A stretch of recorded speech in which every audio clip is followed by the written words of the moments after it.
Well, the word enough is relative. And when the church saw that things were beginning to break down and our politicians were building a Power of Babel situation where CORD is talking to themselves, Jubilee are talking to themselves in an attempt to talk to each other, we found that this was not helpful for the country, considering that the elections are just around the corner.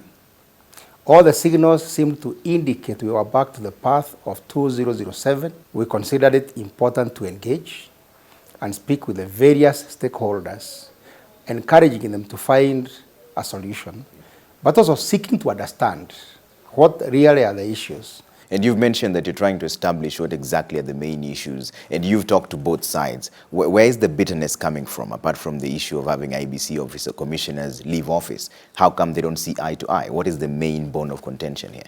Well, this country has historical issues that, in the face of a political crisis, are really the precipitating causes of difficulties. But once the politicians achieve their objectives, they quickly move on and fail to address issues that will stalk this country further down the road. And in my view, the IEBC is a minor issue in this debate. So you think they're more selfish objectives the politicians are trying to pursue? You cannot call them selfish. Politicians are entitled to profile their interests and bring them on the table and demand that they are given attention because they are politicians.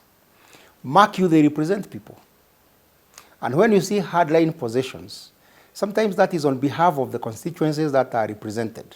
And so you can safely say, in this political debate around IEBC, IEBC is a lot more of a smokescreen that the politicians are using to do battle with one another.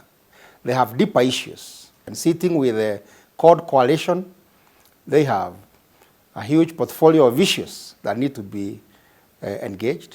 They say their fundamental issues were outlined in the Okoa Kenya proposal and bill that was submitted for consideration of a referendum process. And so they would not like a solution that tackles IEBC issues only, because even in the Okoa Kenya bill, IEBC was one of the items. And now that CORD have called off the Monday protest, are you excited? Do you think they're heading in the right direction? I'm very happy that they have called off the demonstrations on Monday. I think it is ambitious to say that in another week they would be on to a solution. I think it's good to be realistic and expect that the build-up of the anger has taken long. The concerns of both sides are deep, and finding a meeting point may take a little while. And in my view, CORD has made its point in the demonstrations that have been held this far. I think dialogue must be given a chance. Having said that, I think the other side should take the gesture of CORD graciously and joyfully and say, even though they have grievances that have caused them to go to the streets and demonstrate, having called off the demonstrations is an indication that they are willing to talk. Now, we must underscore the fact that you talk doesn't mean that you necessarily agree at the end. It just means that you accord each other an opportunity to articulate issues sufficiently to unburden what is in the heart, and then explore where can there be a meeting point on the principle of give and take, which is fundamental in any dialogue process, so that the final outcome isn't a CORD position or a Jubilee position. It's a position that both sides can live with so that they give us peace. How do you intend to go about that dialogue? Because CORD has been seen to give sort of conditions before the dialogue is done, and Jubilee has also maintained that it has to be done through Parliament, and CORD doesn't have faith in Parliament, so to speak. I think there are fundamental principles that are assumed by both sides that would need first to be wrestled with and understood so that they have a meeting point, not on content, but on process. It is legitimate when Jubilee says Parliament is the avenue for the kind of debate that is desired and intended. Having said that, there is no law that demands that protagonists that want to talk must talk through Parliament.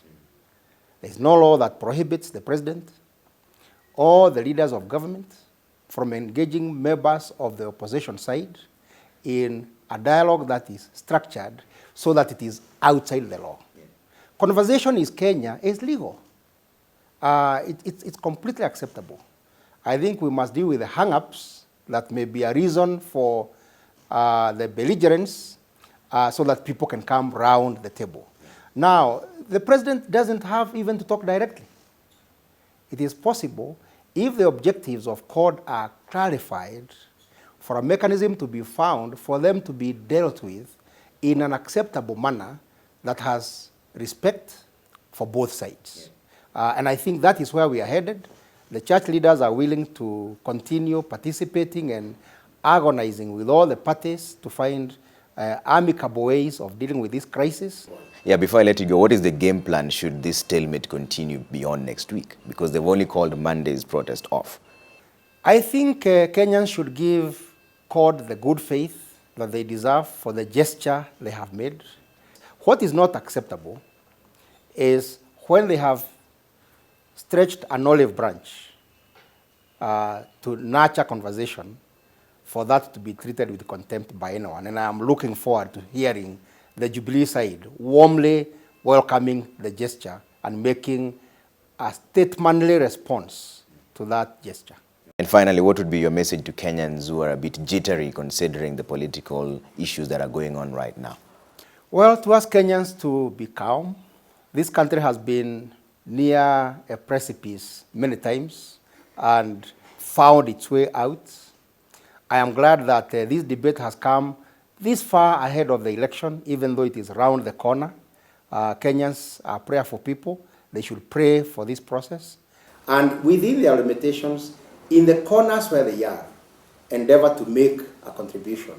And stop to take hardline positions on this debate as ordinary Kenyans and refuse to be inflamed by politicians for good or ill, for their side or in conflict with others, to become weapons of war in a conflict